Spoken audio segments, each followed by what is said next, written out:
Olamlarga rahmat payg'ambar. Jobir raziyallohu anhudan rivoyat qilinadi.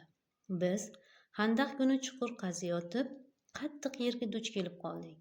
Shunda odamlar janob Rasulullohning oldilariga borib, "Ey Allohning rasuli, biz qattiq yerga duch kelib qoldik", deyishdi.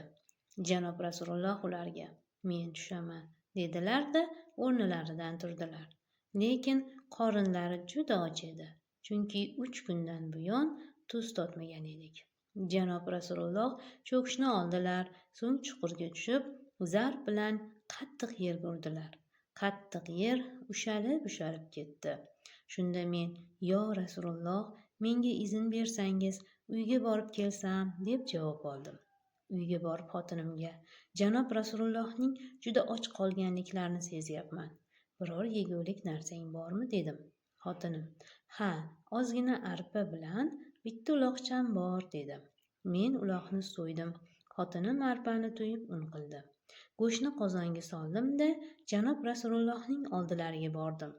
Bu vaqtda xamir ko'pchib, non yasalgan, qozon esa allaqachon o'choqqa osilgan edi.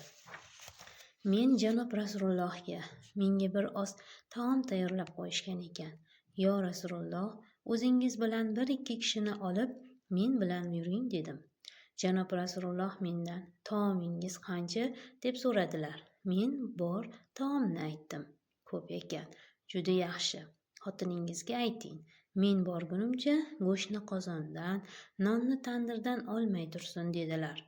Janob Rasululloh keyin barcha muhojiru ansorlarga "Turinglar", dedilar-da birgalashib mening uyimga keldilar. Men xotinimga, "Sho'ring qursin. Janob Rasululloh o'zlari bilan muhojiru ansorlarni hamda ular bilan birga yana bir qancha kishilarni olib keldilar", dedim. Xotinim menga, "Janob Rasululloh sizdan ovqatning qanchaligini so'raganmidilar", dedi. Men "Ha", dedim. Janob Rasululloh esa odamlarga, "Uyga kiringlar, to'planishmanglar", deb nonni tandirdan uzib, sho'rbani suzib beraverdilar. Hamma to'ygandan keyin ham qozonda go'sht, tandirda non ortib qoldi. Keyin mening xotinimga, "Bu ovqatdan o'zing ham yegin, qo'shnilarga ham tortiq qilgin, chunki odamlar och", dedilar. Azizlar, sizlarga sahifamiz ma'qul bo'layotgan bo'lsa, obuna bo'lishni unutmang.